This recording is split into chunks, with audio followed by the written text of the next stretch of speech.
Neo San Francisco, 2064 AD. The world thrives on a constant flow of groundbreaking technology. Cybernetic augmentation and genetic modification allow the repair and enhancement of almost any part of a human body. Millions of people jack into virtual worlds every day to work, play, and connect with one another with advanced brain-to-machine technology. Easier access to genetic modification leaves hybrids walking the streets, looking less human every day. However, some can't keep up with the fast-paced changes around them. They say that ROMs, now commonplace thanks to parallax, are leading humans to a place where we can never come back, losing the survival skills that we have relied on for millennia. Relationship organizational managers are compiled with virtual intelligence and can seem human-like in their interactions. But despite the marketing hype, at their core, they are only brainless machines. Organizations, like the human revolution, seek to slow the relentless pace of progress, fearing that unchecked technology will make us lose the very things that make us human.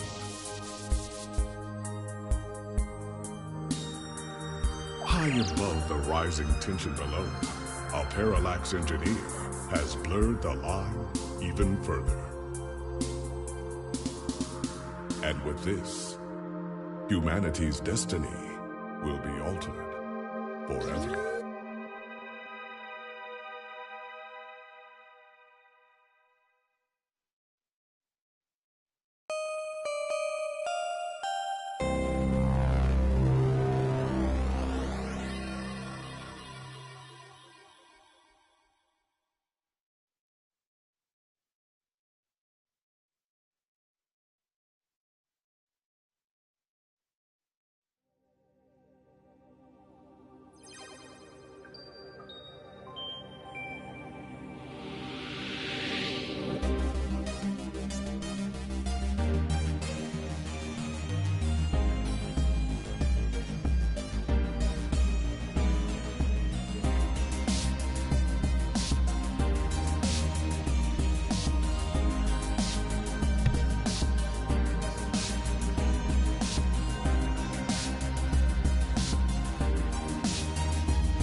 Hello, hello.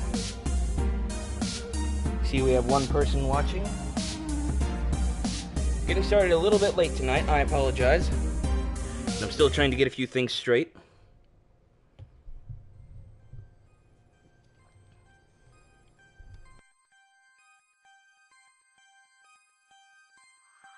Neo San Francisco, 2064 AD. The world thrives on a constant flow of groundbreaking technology. Cybernetic augmentation and genetic modification allow the repair and enhancement of almost any part of a human body. Millions of people jack into virtual worlds every day to work, play, and connect with one another with advanced brain-to-machine technology. Easier access to genetic modification leaves hybrids walking the streets, looking less human every day. However, some can't keep up with the fast-paced changes around them. They say that ROMs, now commonplace thanks to parallax, are leading humans to a place where we can never come back, losing the survival skills that we have relied on for millennia. Relationship organizational managers are compiled with virtual intelligence and can seem human-like in their interactions. But despite the marketing hype, at their core, they are only brainless machines. Organizations, like the human revolution, seek to slow the relentless pace of progress, fearing that unchecked technology will make us lose the very things that make us human.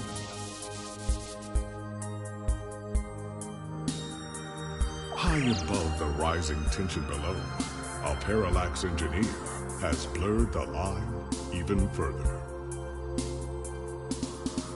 And with this, humanity's destiny will be altered forever.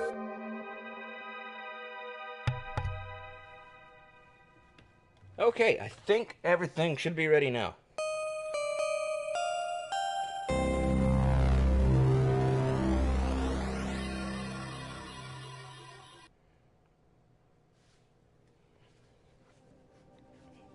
And for any newcomers, you got a little more exposition, so that's good.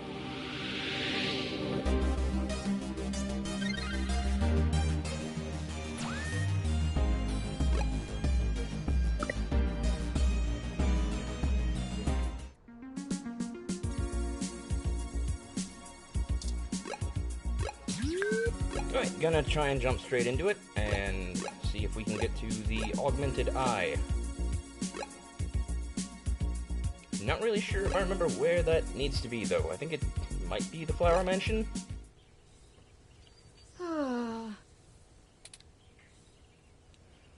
Something wrong? Oh, I'm sorry. I was wool gathering. I see we've arrived at the Melody Flores residence. It's quite impressive. I might have gone the wrong direction. But that's to be expected, considering that she is still the majority owner of the Flower Cybernetics group, despite retiring from day-to-day operations at the company. I wonder how she and Hayden first began working together. Sorry, back on task. Is there anything you'd like to know before we head inside?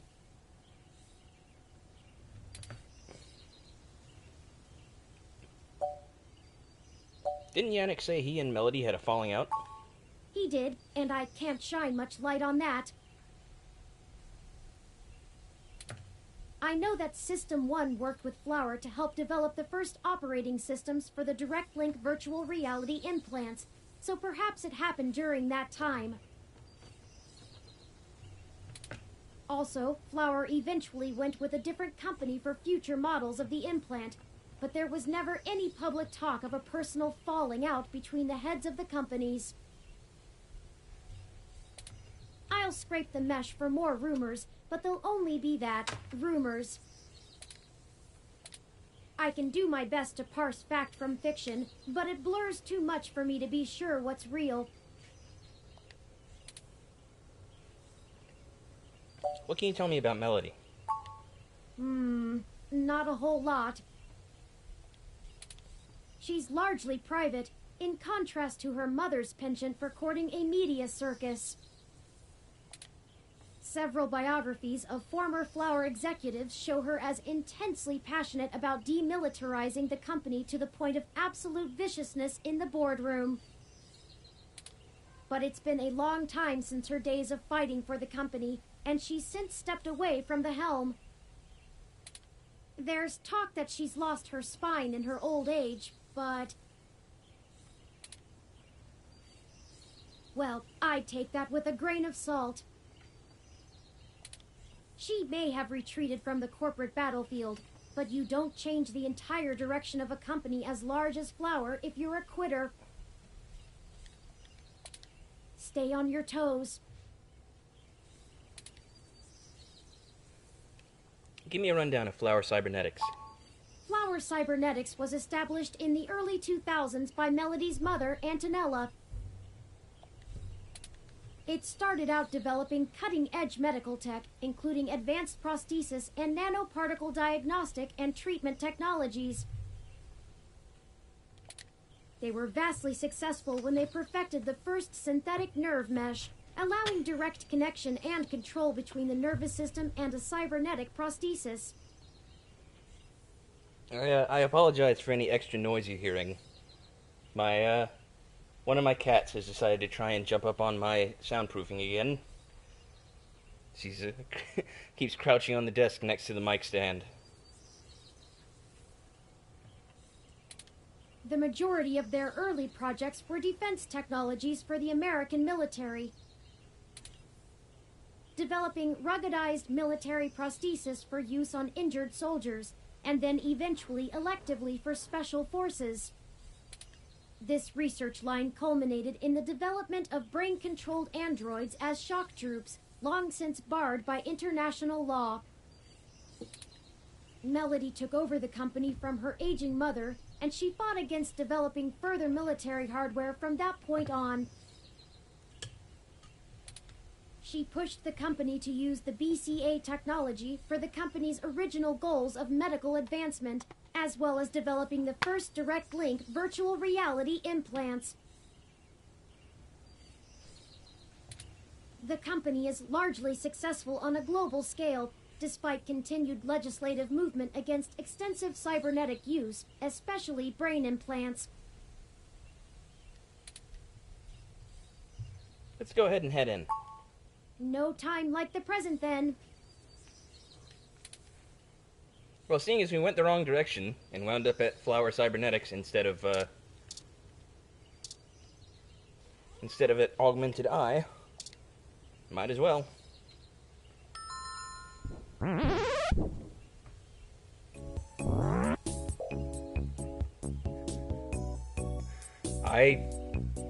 I must admit, I'm a little bit taken aback by this. It's kind of adorable.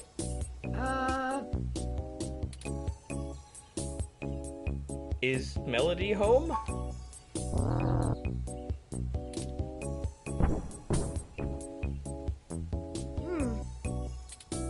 Your guess is as good as mine. Well, my guess is that he was saying, yes, follow me. Mine says we can go in. Should we?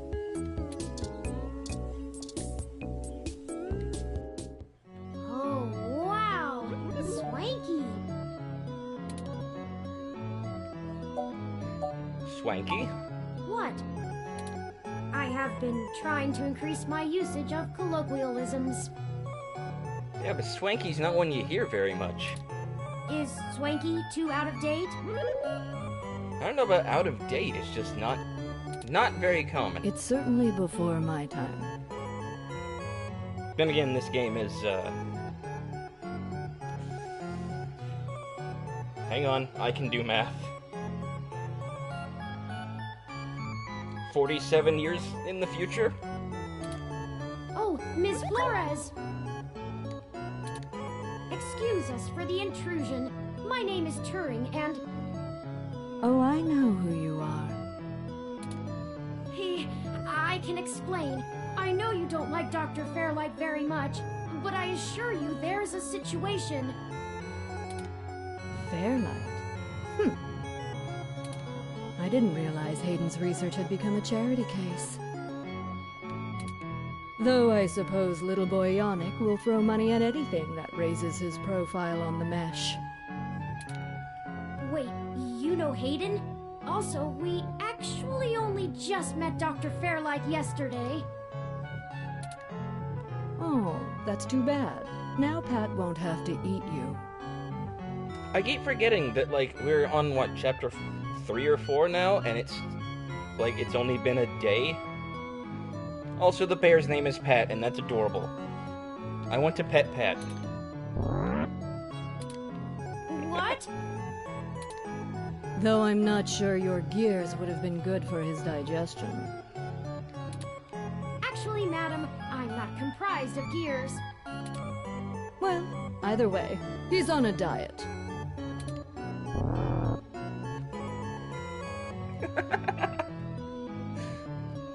I can't help myself. Look at him! Look at that face! That's an adorable face. This philosophy is how I lead my life. Sometimes you eat the bear, and sometimes the bear, well, he eats you. That is literally a quote from The Big Lebowski. Nice to see that hasn't gone out of date. Do you understand? Yes, I do understand. I'll have you know that I actually have a physical copy of the Dude to Ching sitting on my table over here. Not really. Look, I don't have all day to entertain you, Turing, nor your new friend. Not even for Hayden. You don't have time to waste if you're going to find him, either. Right.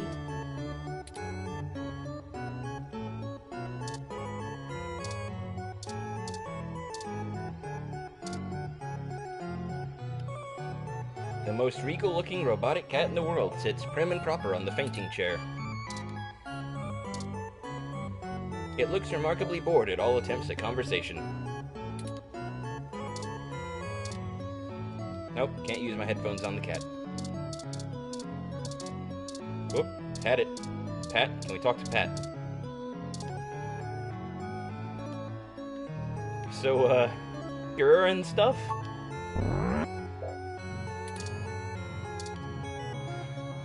Can we pet Pat? Pat is Melody's butler, not yours. He will offer service when and only when his mistress permits.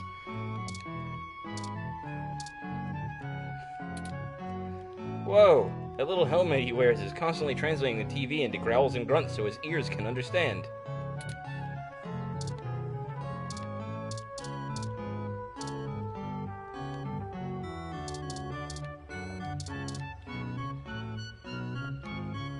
If you were one of Fairlight's worker bees, you wouldn't have made it through the door. So why are you here to badger me about poor Hayden? You have me at a disadvantage, Ms. Flores. You seem far ahead of us on this matter. Just call me Melody, darling. And of course. But I'll share a secret or two with you. I have so many questions. Do you know what's happened to Hayden? I wish I didn't. Maybe you don't want to either. Please, Melody, any information you might have. We haven't had access to any of his research notes, and couldn't track down any collaborators he may have been working with.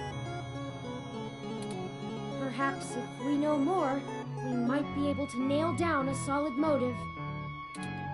Well, I don't know if I can speculate on that, beyond the usual corporate infighting. Not that Parallax is known for that, of course. We had been catching up recently, and he mentioned feelings of being watched. He started to worry he had been discussing your development with the wrong people. When he stopped returning my calls, and now that you've shown up with a total stranger, it becomes clear what happened. I see. Can you tell us anything else about his disappearance? Oh, I'm afraid not, dear. I've been around long enough to know what's coincidence and what isn't. We were hoping you might be able to shine some light on my origins. Fairlight mentioned that you had worked with Hayden in the past. I see Hayden didn't neglect curiosity in your personality makeup. Well, you and I haven't properly met, but considering how often Hayden badgered me for design schematics of Flower's latest neural implants, I might as well be your aunt? We'll go with that. I wouldn't mind being an aunt, even to a blue-headed robot. I'm touched, Melody. That seemed weirdly condescending. Well then, I'm willing to answer your questions, for now. How did you help Hayden with Turing? Indeed. I don't see the connection between your company and Hayden's research into machine sapience. Oh, Hayden wasn't researching machine sapience. At least not primarily. Not to diminish the importance of your creation, Turing, but it's best you know the truth. Hayden is mainly interested in developing a way to transfer human consciousness into a machine matrix. You can see why neural implants would obviously be an integral part of that. didn't realize... How did Turing's development help with digitizing the human mind? The concept of transferring the human mind into a computer has been an attractive goal for decades. Functional immortality is a powerful lure. The brain is an immensely complicated machine, and even though we know the right buttons to push to make pictures show up, we still can't replicate the entire thing as a technological construct. Even with the virtual reality implants, we're really just relying on the brain's ability to make sense of nonsensical signals. So Hayden decided the best way to make a machine more like the human brain would be to work in the opposite direction. Instead of mimicking how the human brain worked, he started writing code that mimicked the functioning of the human mind. Think of it like convergent evolution. Two species adapt in similar ways, but on completely different continents.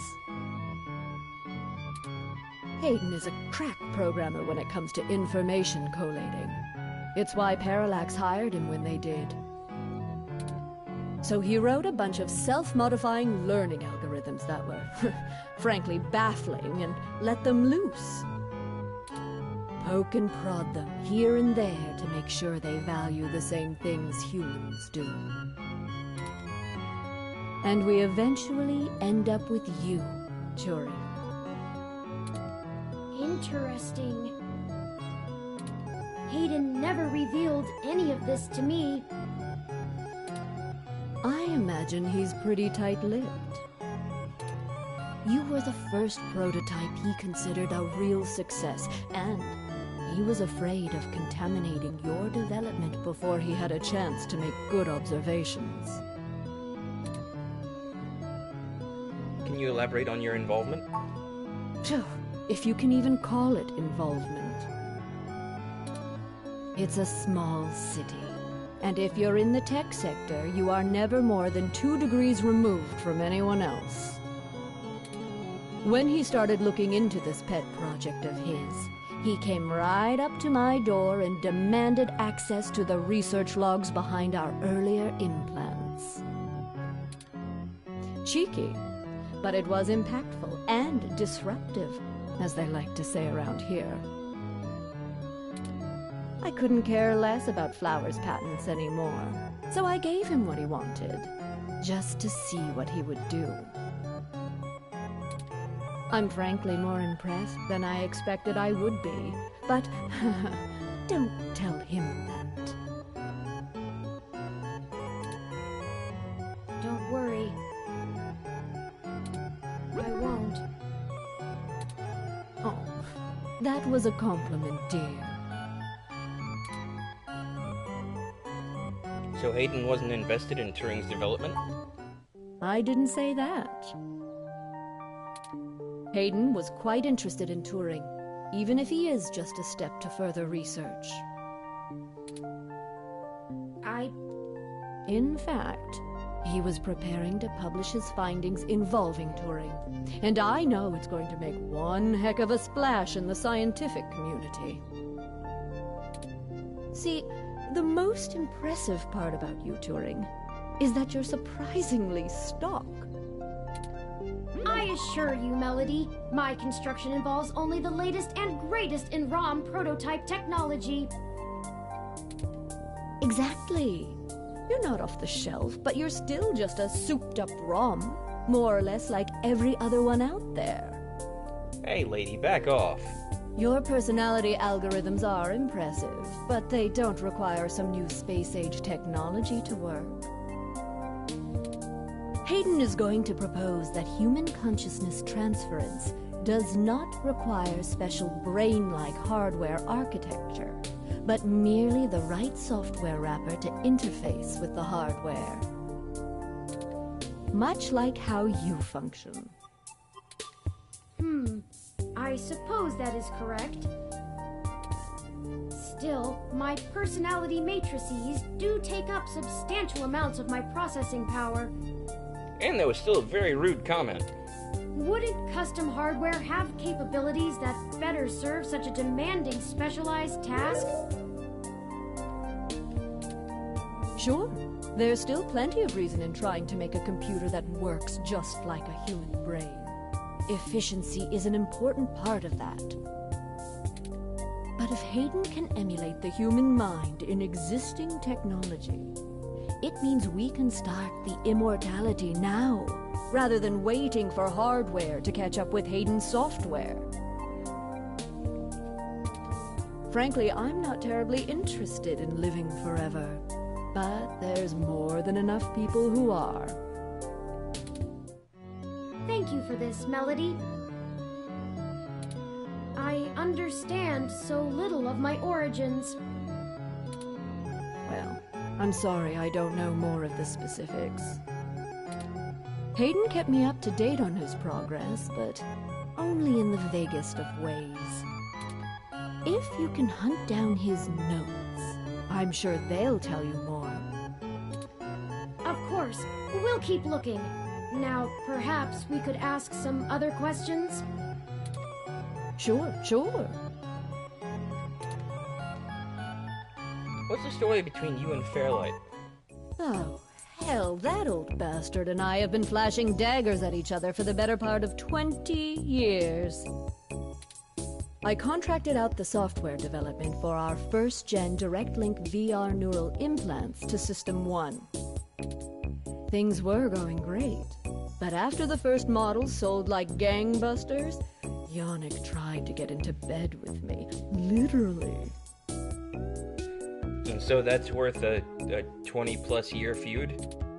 I turned him down, very politely, I might add, and then suddenly all of the cooperation between our companies dried up.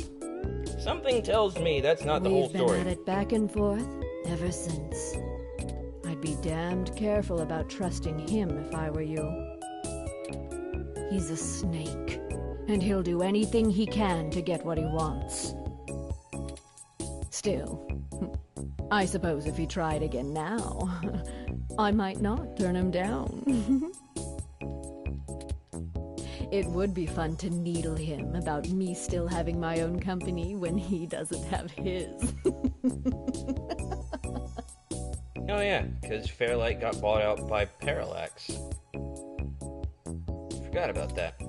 I think that's everything we need to know. Good. I can get back to my retirement. Thank you for your time, Melody. We'll be in touch later. Oh, one more piece of information for you, if you'd like it. I've got the contact info for a Vincent Mensa, who I think might be of help to you. Vincent was working more closely with Hayden inside Parallax, mostly on his company-approved research on data collating algorithms for the mesh.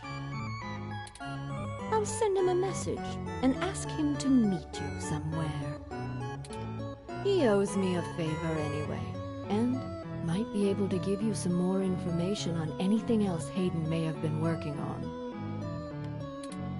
That would be fantastic, Melody. Perhaps Golden Gate Park? Be careful, Turing.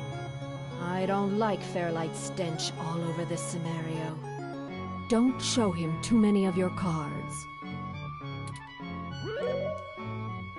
Cards? This euphemism is unfamiliar to me. It means don't tell him everything. Don't tell him anything if you can. Fairlight is more dangerous the more he's informed. Yeah, that works too. Thank you, Aunt Melody. Wish us luck. Now can I pet your bear? Melody keeps unusual company. Ursus maritimus, if I'm not mistaken. That might be why the temperature controls are set so low in here. Yeah, definitely a polar bear. I wasn't aware you knew the scientific name of the species. Ooh, has my interest in proper nomenclature started to rub off on you? Unfortunately, Turing, no. This is just one that most people seem to know by sight. He's a white bear, Turing. What else could he be? Plenty! Have you heard of a Kermode bear, also known as a spirit bear? Or he could be a white-phased black bear, or even a pizzly. But he's not. It's a polar bear. Fair enough.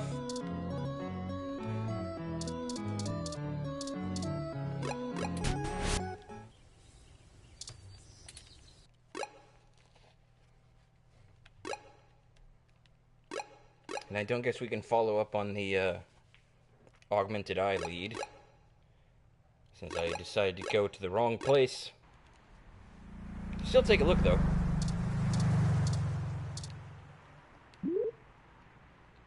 No one is available at this moment. We apologize for the inconvenience. Alright, then. So, I made a whoops.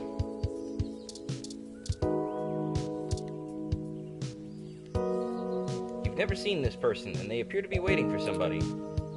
Perhaps this is who you're supposed to meet? Can I help you? I don't really have time to talk. I'm waiting for someone. Are you Vincent Mensah? We're here for a meeting on behalf of Melody Flores. Oh, good. You're Melody's people. Do you have everything that I asked for? There must be some miscommunication.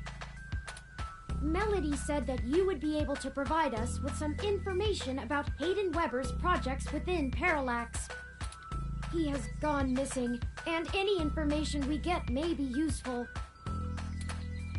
Damn that old woman. What? We had a deal. She promised me, and I'm not giving up anything until I get what I need. I think I know that voice. I already know Hayden is missing. Why else would I be willing to sell corporate secrets to Flower? This was my chance to get out of the city. Instead, she sends the two of you, hat in hand, with nothing. I'm assuming you're Hayden's little pet AI? Insulting, but accurate. Look, I'm sorry to come off callous. I do want to help. I think I know that voice. Hayden was a colleague and a friend, and I want to know he's okay. I'm not sure, but I really think I know that voice. But I also need help getting the hell out of Neo SF, and now. My info is my leverage, and it's not for free. I'll just have to find another buyer. Maybe after I make another deal, I'll be able to pass it to you. Perhaps we could assist you? My friend here is a terrific journalist. Being skilled at hunting down people and information is part of the job. I don't know. Look, I need 100,000 credits, an untraceable car, and a fake passport for me and my wife, Francesca. If you can get me all that, I'll give you anything you want. Hayden's research notes, what I know about Parallax, my company's security credentials, whatever. If you're really sure journals can come up with that kind of stuff in one day. Might? Yeah, we might be able to do that. Do you mind answering some other questions first? Dear God, I'm doomed. Melody only gave us a rough sketch of what you need. The more you can tell us about the situation, the sooner we can fulfill your request. Sure, as long as it isn't the juicy stuff. I wouldn't even know what to ask to get the juicy stuff. What do you do for Parallax? I'm the head applications engineer for their data analysis division. Or maybe Was, is what I should be saying. If Hayden is the big brain who comes up with the math that runs the search algorithms, I'm the guy who figures out how to collect and apply the data that we get. We've worked pretty closely for years, but he's head and shoulders above me as far as theory goes. Hayden built a fully independent machine intelligence in his spare time. Don't get me wrong, I'm not trying to bash myself here. I'm a good software engineer, probably one of the best. But machine intelligence? In a form factor like yours? Now that blows my mind. We've got full immersion, virtual reality, yet most people would still call you science fiction. If you say so. Why are you so adamant about getting out of Neo SF? Because Parallax is rotting from the inside out. Hayden going missing is the last straw, and it's a big-ass straw. There is... how do I put this without giving it away?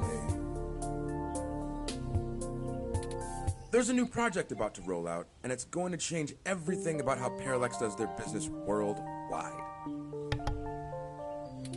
Since the launch of the MeshNet, we've had some board shakeups, and the people at the top are different from the ones who've previously run the company.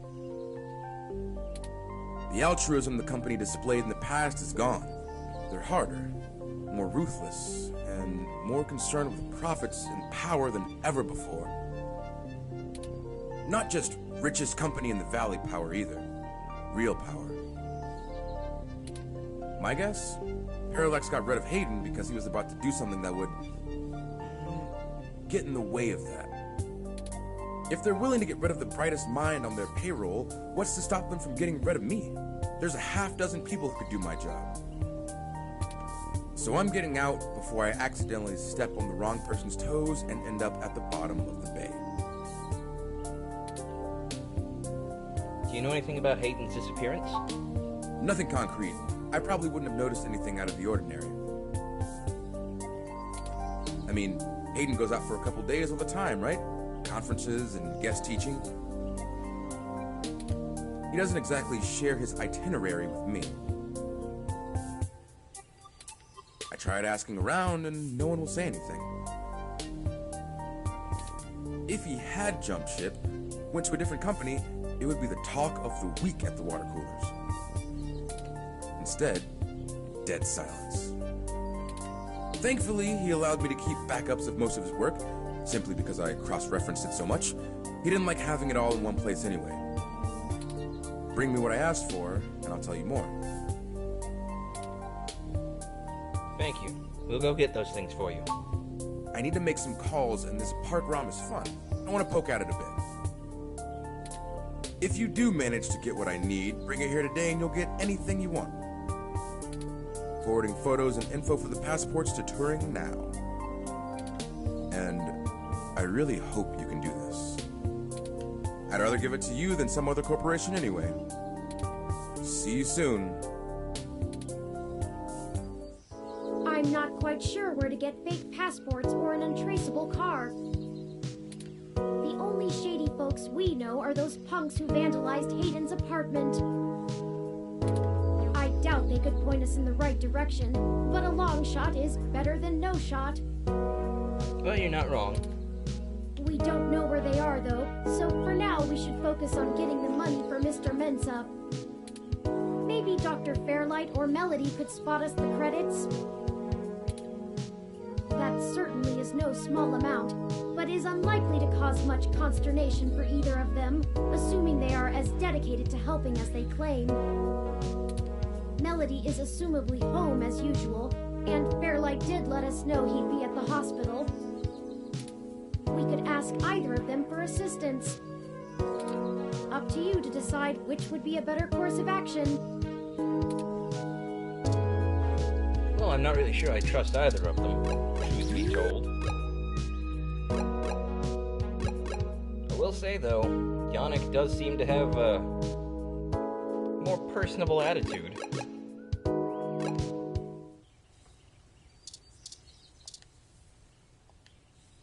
Maybe we should ring the bell first? I was just thinking that.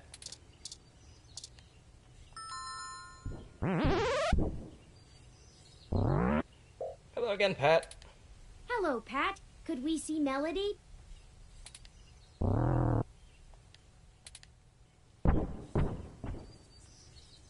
I guess that means yes? Well, I assumed that if he was going to say no, he would have just slammed the door in our faces. Also, I did a quick Google search during that last conversation, and Vincent Mensa is voiced by none other than WWE superstar Xavier Woods. The, member of the... Wait, actually, no, they're not the tag team champs anymore, are they? Yeah. Former WWE SmackDown Tag Team Champions, The New Day. I think they lost to the Usos at SummerSlam last month. Spoiler alert for SummerSlam.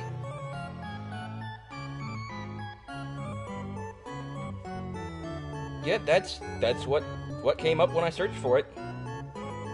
That is Austin Creed of Up Up Down Down himself. Bearer of Francesca 2.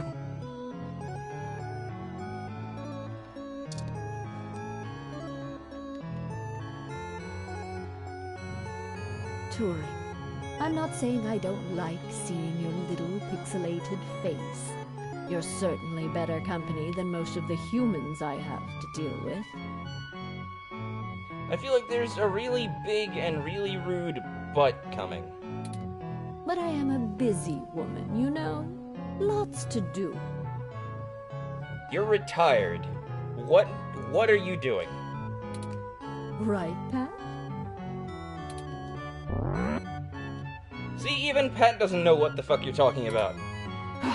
Traitor. Anyway, maybe we should space these little visits out a good bit further, hmm? Familiarity breeds contempt, after all. And I'm very good at contempt. Yeah, if you've been holding a grudge for 20 years over a guy asking to go out with you, sure. I apologize, Aunt Melody.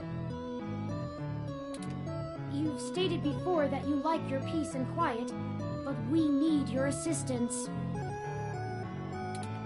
Oh, we're running with the aunt thing, are we? You were the one who suggested it, darling. Another woman would tell you not to butter her up, but... oh, flattery will get you everywhere with me. Oh my god, I don't like you. I don't like you. I came here because you were the one who set us up with Vincent, so I thought that you would be the one more likely to give Vincent the money he asked you for. I really don't like your attitude. All right. What do you need?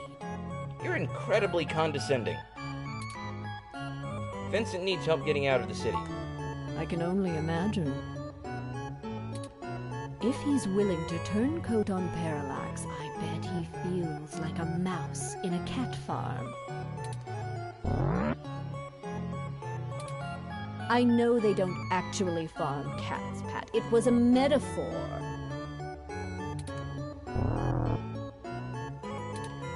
Whatever, it was a simile then. I am not going to play semantics with you. Moving on. Tell me what the trouble is, and I'll try to conjure up a solution. We're going to need to pay for the information. Yes, Mr. Mensa says he needs 100,000 credits before he's willing to speak openly. He also said that you already promised it to him, and that he won't be able to get out of the city without it.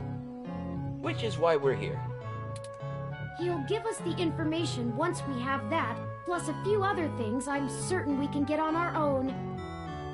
If you hadn't already obligated yourself to pay him, we would have gone to Fairlight. What? You can't even scrape together that kind of money? Lady, should I show you my apartment? My dying window plant, the mold in the sink, the fact that my bank account has like 1.16 credits in it at best. No, I can't scrape together 100,000 within the day. Your friend's not much of a journalist, eh, Turing? I'll have you know I'm a damn good journalist. I'm just not the rich head of a tech company. According to the statistics that I have found, it is unlikely that a journalist of any caliber less than the best would have that amount of liquid assets on hand. The pay for the profession just isn't that high, Aunt Melody. Oh, I see. I guess it's one of those jobs people do because they get free review merchandise, eh?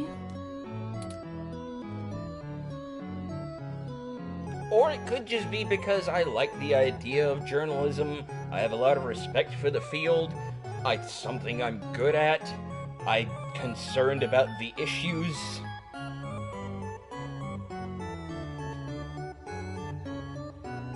I don't like this woman. She's so condescending.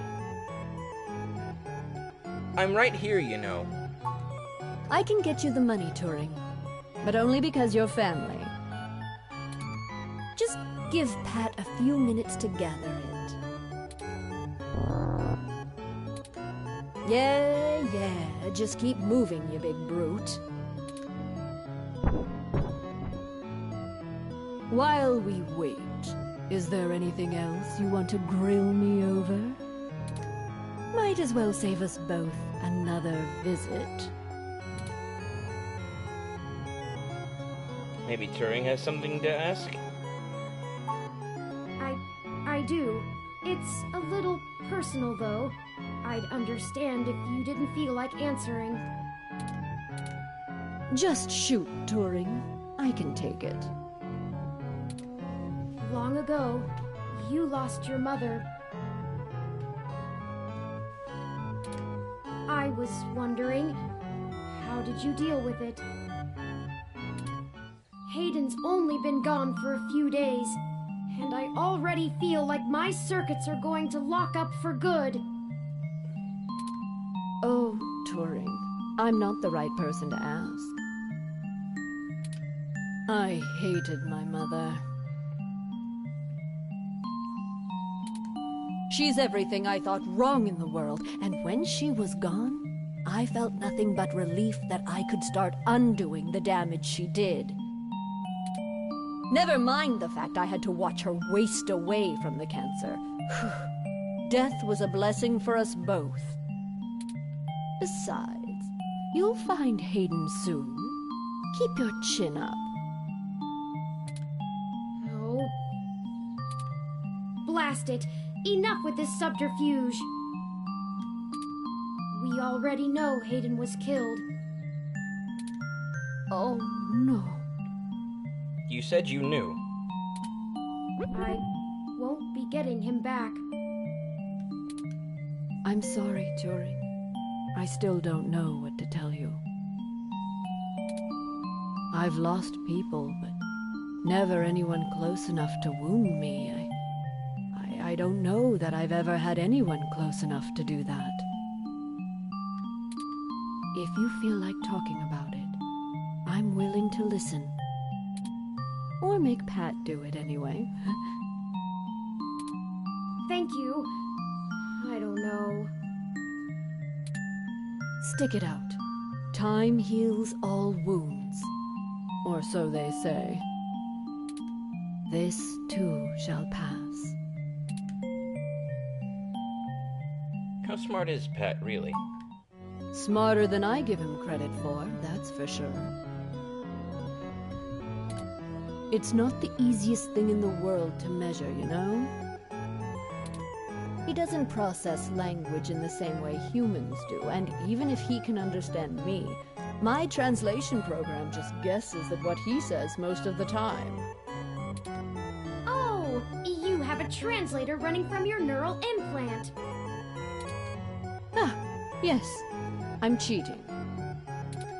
Though, honestly, even without it, I have a pretty good idea of what he means most of the time.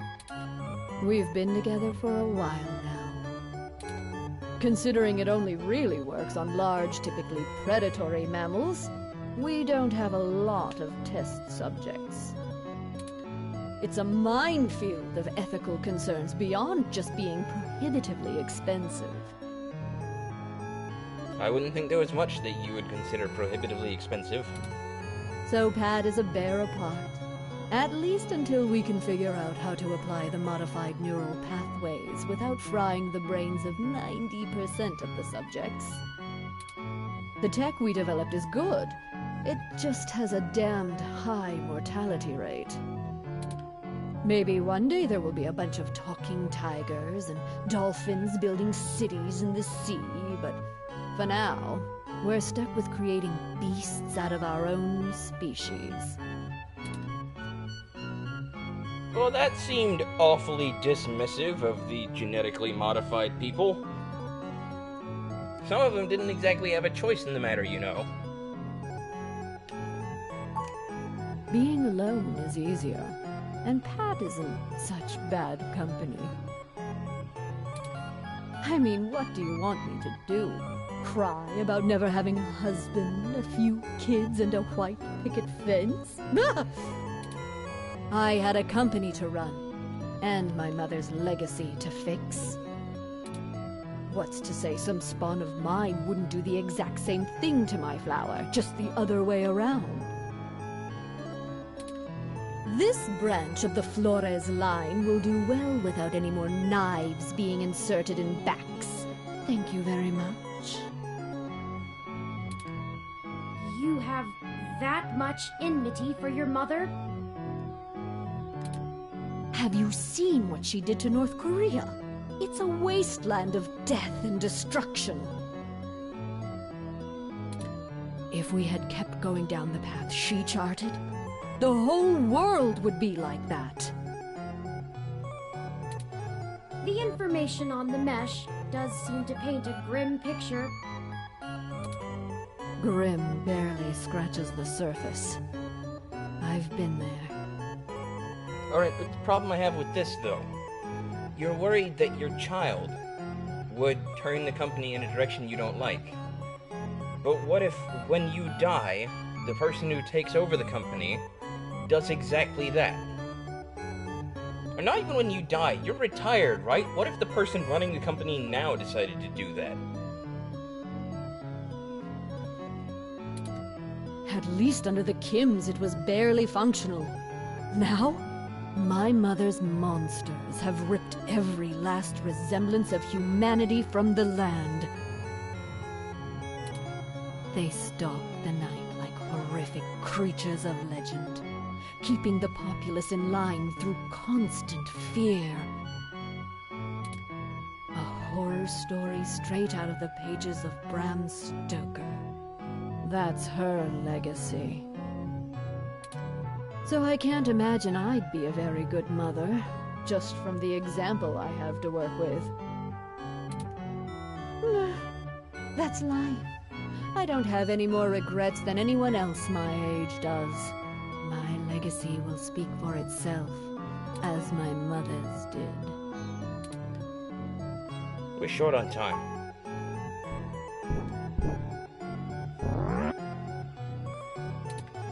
Oh, just in time then. Take the cash and get moving.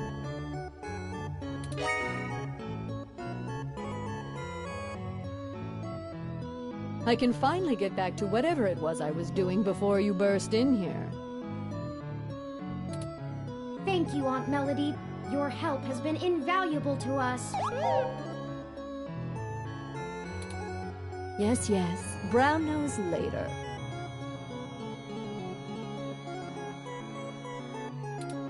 You've got things to do, too.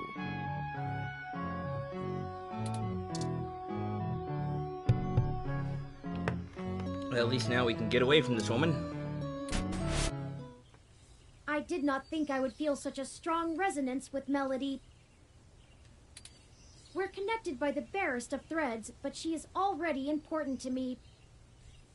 Interesting. Is that strange? There are stranger things. I guess there's nothing to do but run with it. Some gifts are too valuable to look at too closely, lest they vanish into thin air, and I already have a penchant for overanalyzing things. Let's get moving. We still have things to do before we can meet back up with Mr. Mensa.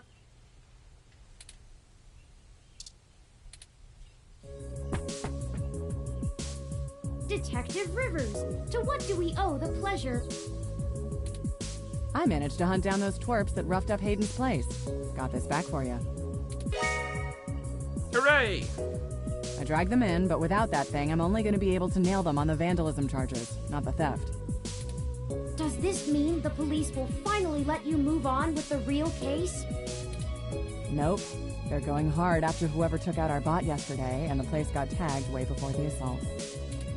Those kids must have come in right after we left to meet Tomcat. They work fast.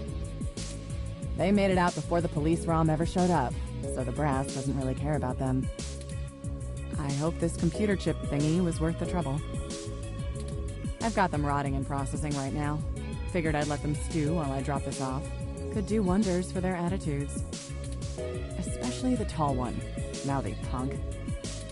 The worst part is that they dress really nice for how annoying they are. Thanks, Lexi. We appreciate the help. Indeed. Is that the only reason you tracked us down, Detective Rivers? I would have thought you'd call us in for handing off the data cache. I wanted to check in with you away from the prying eyes of my corporate masters. It wasn't too hard to track you down here. Only took a slight abuse of power to follow your credit transactions in the AutoCAD system. Be able to find anything out? Not much. Listen, I've hit a dead end on the investigation again, and I could really use another lead from the two of you. I had been busy hunting down I'm not sure if I want to call him a soldier of fortune or an assassin for hire. Either way, I tracked this guy down to see if he might have been hired by Parallax to snatch Hayden, but he's got an ironclad alibi for the relevant period of time. That leaves me with nothing. Nada. Jack diddly shit. Do the two of you have anything to give me? Otherwise, I'm back to hunting down the froyo-hating robot ghost in the park. At least my superiors would be ecstatic, considering how much they keep riding my ass about it. We're on thin leads ourselves, Detective Rivers. We have a meeting with someone from inside Parallax who might be able to give us answers, but he's unlikely to want to talk to the police. Say that again. I just wish this... Never mind. Buck up, Turing. I wish this was easier too. But with detective work, sometimes it's not about being clever. It's just about being more dogged and relentless than whoever you're chasing. You two are my new deputies, right? So keep your nose to the ground and keep digging. I still have a few contacts I can hit up to try finding out a little more. You let me know if there's anything else I need to be going after. We will. Thanks, Lexi. Yeah, sure. Just get going. Don't forget, if you die, I'm gonna kick your ass. Okay then, we only have a single lead. That's more than we had earlier. If Parallax really is as shady as Vincent seems to suspect, it could end up very interesting. Let's see if we can put an end to this. Finally. Oh, Tomcat said that we should drop the data cache off with Majid at Stardust when we get a chance. They'll need to decrypt it to see if there's anything useful left inside.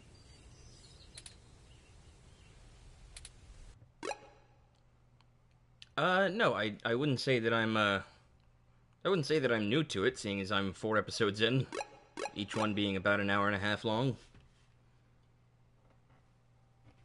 I think we're still pretty early in the game, but I wouldn't exactly say that I'm new to it.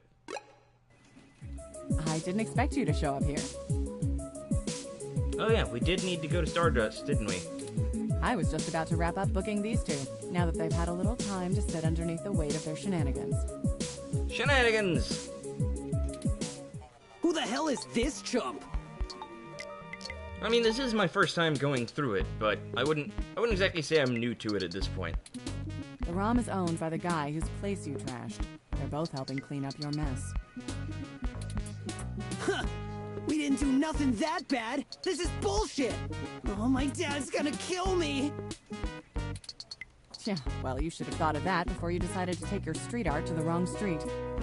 Yeah, it's kind of what happens when you decide to be a little asshole. A little community service never hurt anyone. It'll be a learning experience. And we would have gotten away with it too, if it weren't for... Chad, shut up! Yeah, Chad, shut up. Don't call me that, Ollie! I told you I'm Starfucker now!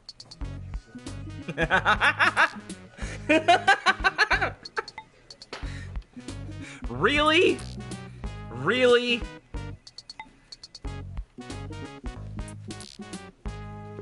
Chad? Do you not understand that Starfucker is a derogatory term for people who only hang around celebrities just to have sex with them for a story to tell their friends? Are you really one of those vapid fucking... Oh my god, you poor misguided child. So what's the point of watching all those ancient cartoons with you if I can't use the joke? Don't dig us any deeper! We're in enough trouble as it is. They say it in every episode! We're not on a television show, jerk! We were arrested! By real cops! What? You think they haven't seen the show? Considering the only other time I've heard the word Starfucker was in a Nine Inch Nails song, I'm gonna say that no, I haven't seen the show. Why do you always think everything is a damn joke, asshole? Oh, now look who's swearing. Goody two-shoes. Ahem. Boys, if we're done arguing... Yes, ma'am. Yeah, whatever. So, what brings you to my lair?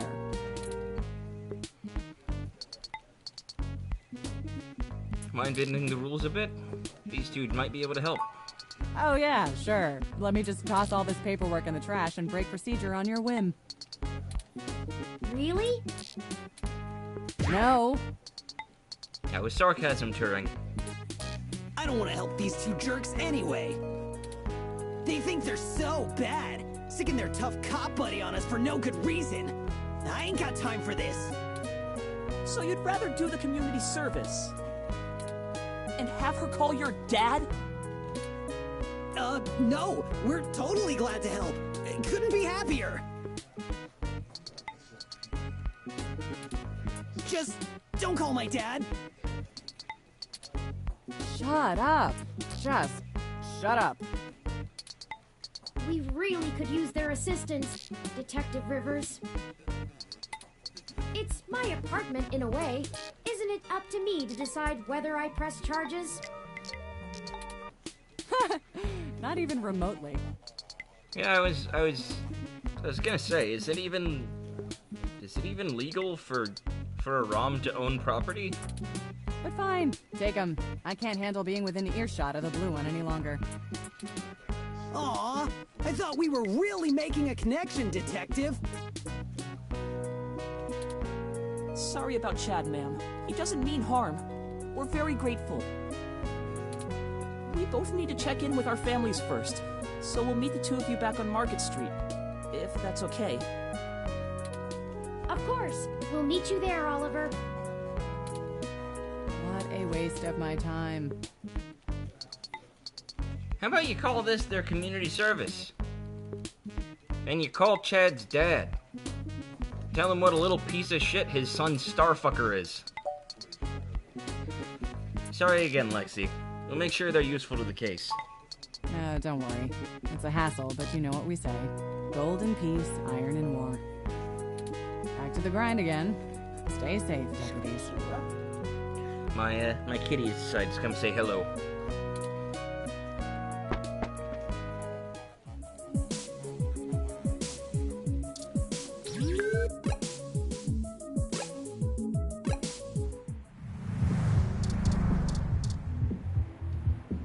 Welcome to Stardust.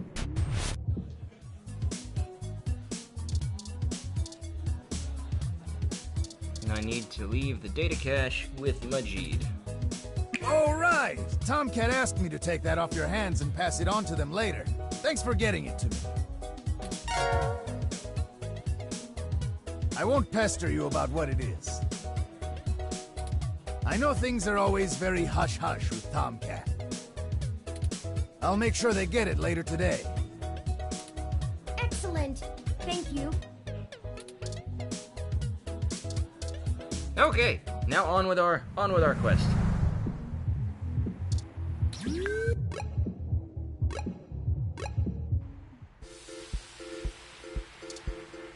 Ah, Jim! Jim Sterling! Talk to me, Jim. Welcome back! Care to take another pamphlet or two? Hi, Kira. Please don't try to jump on anything, or knock anything over, or bump the microphone. I'll give you treats later if you don't. Why are you out here all alone? The cold weather has made organising demonstrations a bit difficult, to say the least. Well, that should say something about those people's dedication to the cause then, shouldn't it? But I refuse to relent in our mission. Rain or shine, sleet or snow, I will not rest until I stop these abominations from undoing God's almighty work. What are you doing, kitty? Get down, please. Thank you. Good girl.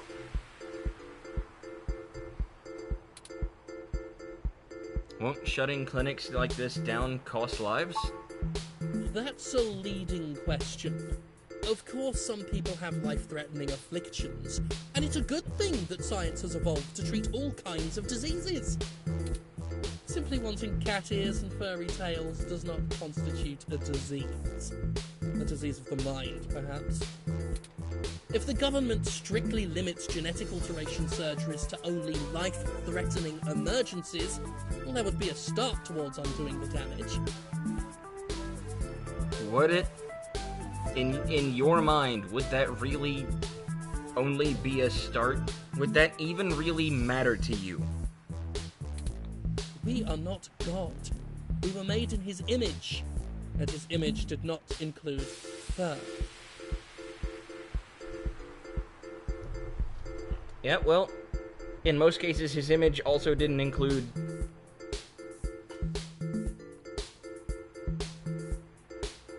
I'm sorry, I couldn't think of an example and I got distracted by my cat. She keeps trying to climb on my soundproofing.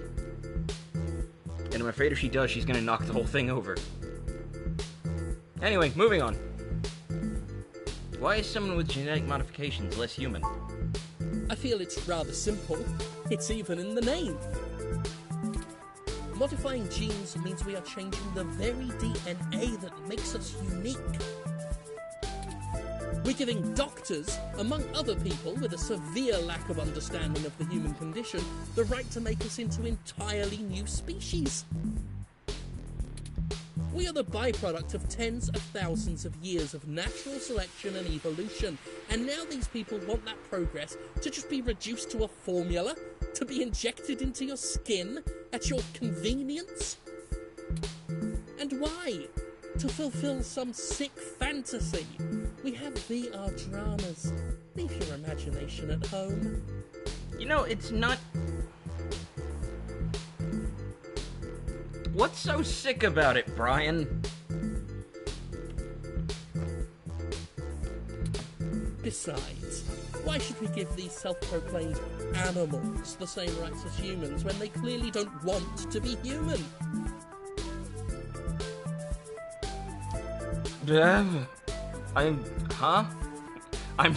I'm sorry? You're losing me here. Not that I was on your side to begin with, but Jesus. How far back would you like humanity to go? That is the greatest misconception of our group. They would have you believe that we'd rather go back to the Dark Ages. Oh, sure, the human revolution wants people to go back to washing clothes by hand down by the river, right? We'll all go back to playing with sticks, yes? We do not advocate for a reversal of all technology. That would be ludicrous. We merely want severe limitations on genetic enhancements and a focus on medicinal practice beyond gene therapy. That would include an outlawing of cosmetic gene therapy, yes, people parading around in fur and scales as proud abominations. Wow, Jesus, fuck. This guy is literally like the kind of people who say we should shut down Planned Parenthood.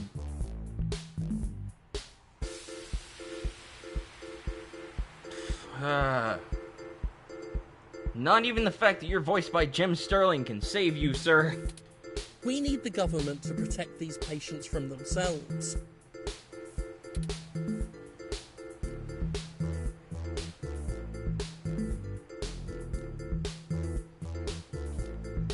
In case you're watching and you haven't picked up on it yet, the whole genetic modification thing in the game here seems to have a lot of parallels to transgender issues of today.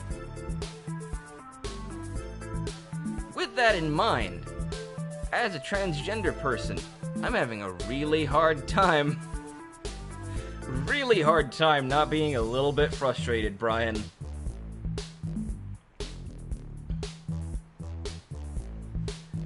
What has your group accomplished since it was founded? Through some concerted efforts, we've created an alliance with a number of businesses banning service and employment of unhumans. On a similar note, in my home state of Tennessee, it is actually perfectly legal to fire somebody or refuse them service if they're gay. Unhumans? Yeah, they call themselves hybrids, but we call them what they are. I can't respect those who willingly trade their humanity away.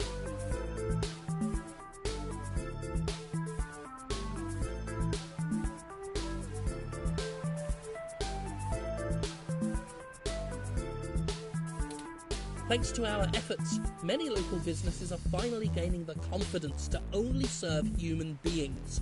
If they wanted to feed animals, well, they'd open up a pound. Why, just the other day, a neo-SF landlord thanked me for supporting his decision to deny tenancy to unhumans. He already feels better about his decision to seek out our help.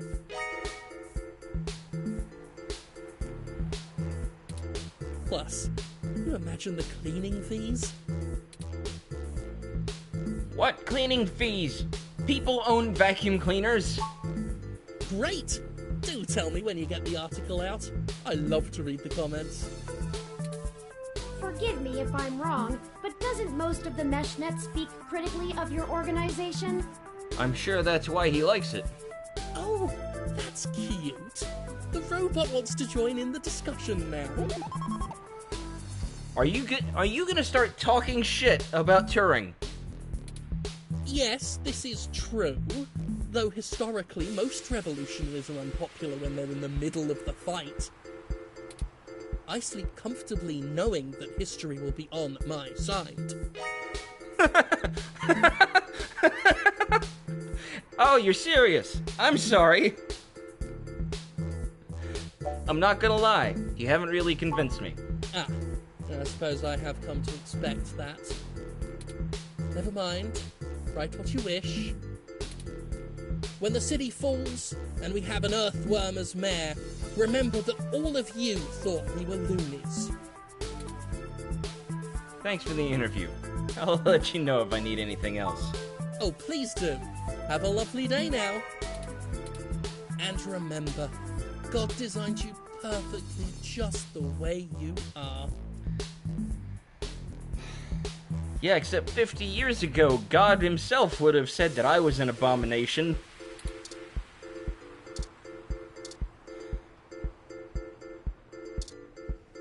What am I here for? Why did I come here? What was my objective?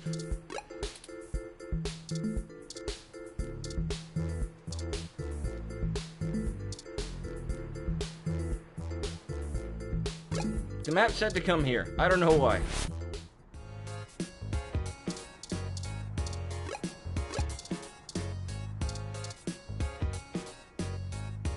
The Hassy Rom will help you get your Hassy fix. Okay.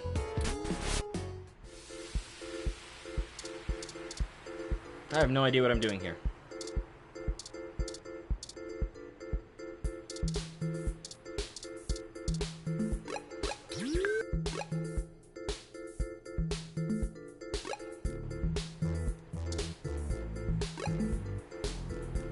I didn't even notice that arrow. That makes sense.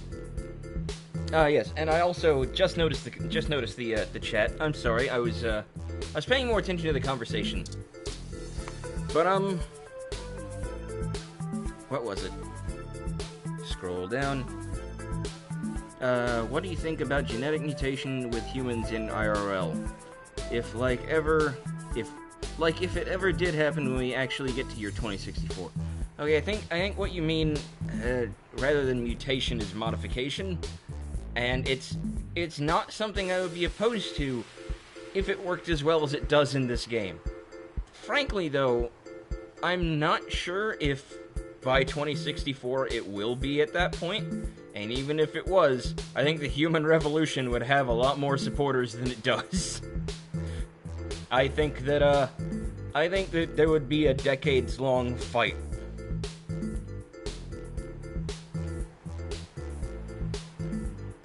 He calls them unhuman when they are hybrids of human and animal. Yes, but he also sees it as diluting the gene pool and, like, destroying what makes them human.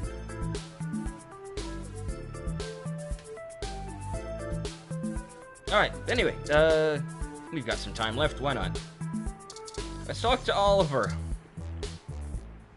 The two of you are like a fuzzed sync-wave, even if you got us off the hook for that apartment job. We appreciate that, by the way. Yeah, sure. You know, Starfucker, it would do for you to show a little appreciation yourself.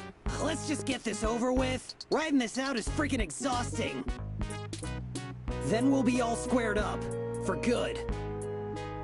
You're more annoying than Chloe from Life is Strange. Right. What do you need us to do? We need some assistance with some illicit activity that, statistically, individuals in your age bracket are likely to have experience with. Oh! So this is one of those things where you need a streetwise kid to show you the ropes. Possibly? So, what's the thread? B&E? War driving? Copyright infringement? Search bombing? I'm sorry, what the fuck is war driving? And why do you know what it is? And how to do it? Is search bombing actually illegal? It's against the terms of service, so probably, at least in California. You just need to buy some fake IDs. Today, if possible. Oh, that's nothing. If you can pay. Ollie can whip up a couple that'll work good enough to get you past a bouncer or a cop doing sniff tests. He's a wizard with a printer and a lifted wallet. It's more complicated than that. We need falsified passports that can get two people past the border safely. Oh, yeah, I don't think Ollie can do that. Can you? Well, even if you can't, we were hoping you could at least point us towards someone who might. Not without equipment a lot more expensive and illegal than what I already have. What about that guy who got at least that unrestricted mesh card when she was on probation? That's not really the same thing, Chad. But it wouldn't hurt to give him a call. Please, give him a call. Give me a few minutes. This guy is pretty sketchy. Very cloak and dagger. We'll take whatever lead we can get. Excellent. I'll forward you the relevant documents and photos. Oh man, now I'm starting to feel left out. Ollie gets to show off all his cool connections. You sure you don't need someone's head kicked in a little?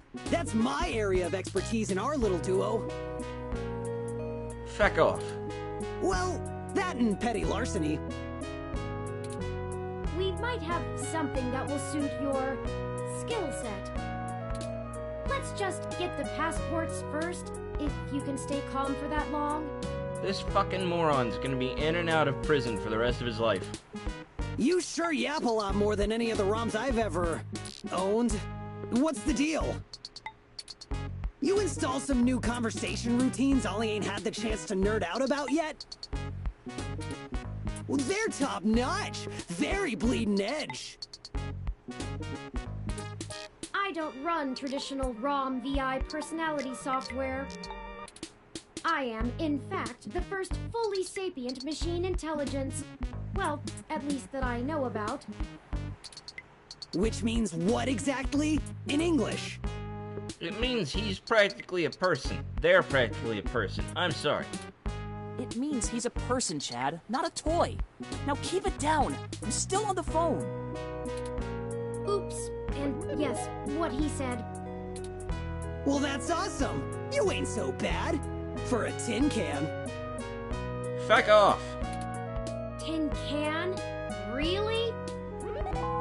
Go eat a boat. I'm composed almost entirely out of plasteel and silica. He doesn't care. He's being an asshole. Has no one come up with better insults for robots since the turn of the century? ROMs have been out for almost 2 decades. Yeah. That's a good point. Can I be like Lou Ferrigno in I Love You Man and just put this guy in a sleeper hold until he passes out? Give me a sec. I'm pretty good at name calling too. Or maybe put him in Samoa Joe's coquina clutch until he turns purple. That'll get him to back off. Oh no, I'm sorry I brought it up. Just hold on a second. Underclocked? Oh, BitBrain! Don't hurt yourself, Chad. I'll get back to you, Bubblehead. Okay, I talked to the guy. He said he'll do it, but he only works in trade. A couple of passports are gonna run us... one signed poster for Magical Commander Yukino? Yukino at the Gates to the Deep? Course. It's always that Japanese crap. It's not my fault they make the best VR dramas. Maybe you can do better? Probably. Anyway, where can we get a poster like that? I'm not sure. Probably nearby. I've done switches with this guy before, and he never asks for something that'll take too long to get. My guess is he's a local that uses people like us as a way to nab something he's had his eye on. We'll help you look for it. Chad and Oliver joined your party. Neat, I didn't even know I had a party.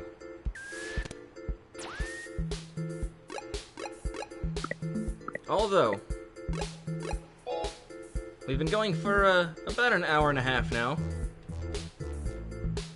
So I'm going to go ahead and save, and I think I'm going to call it a night. So, thanks as always to everybody who came in tonight. Hope you had something of a good time. Even if I was a little quiet at the beginning and a little belligerent towards the end. If you're not already, please feel free to subscribe. Tell your friends about me. I know I'm kind of awkward, not necessarily the coolest girl on YouTube, but some people seem to like me. Speaking of which, thank you to CJG. I just glanced at my phone. It says that I have a new subscriber. I usually try to start around pardon me. I have no idea what time it is for you. But for me, it is currently 9:15, and I generally try to start around 7:30 my time. So, generally about 2 hours ago. It's Saturdays, Sundays, and Wednesdays. Wednesdays, I will often start a little earlier, though. if I can. Okay, yeah, so you're only an hour ahead of me. So, for you, like, Saturdays and Sundays, I would start around 8:30 usually, and Wednesdays around 7. So that should be, pretty easy to keep up with.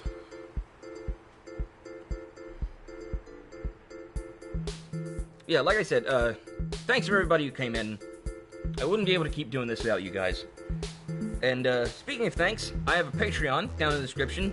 If you like what you see and you're feeling generous, $5 and up gets your name read off in the stream. So big thanks to Cubby Johnston and Jenna Bradford for their contributions. And with all that said, I'm gonna call it a night. I hope you have a fantastic evening, and I will see you next time.